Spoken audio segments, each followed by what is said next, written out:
Last week, I decided to take a short break from work. I booked a beautiful modern apartment through Airbnb in a city I had never visited before. When I arrived, the place looked perfect. It was stylish, clean, and had a huge smart TV in the living room. I remember thinking, this is going to be the best weekend ever.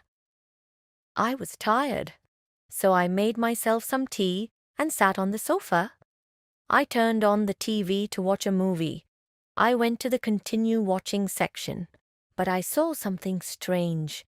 There were video files named with dates. One was labeled yesterday, 3 p.m. I was curious, so I clicked on it.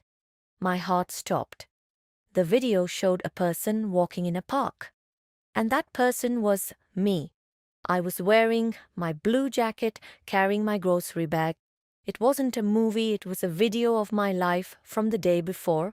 I started watching other videos. Tuesday, coffee shop.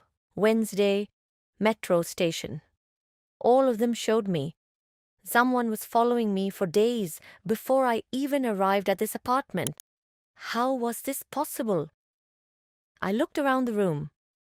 Was there a hidden camera? Was the host watching me right now? I felt a cold shiver down my spine. I took my phone to call the host, but then I noticed a new notification on the TV screen. It said, "New video uploaded just now." I didn't wait. I grabbed my bag and ran to the door. But as I reached for the handle, I saw a small white envelope on the floor. I opened it quickly. Inside, there was a small note and a business card. The note said, "You have a great natural look. We are filming a new reality show about modern privacy.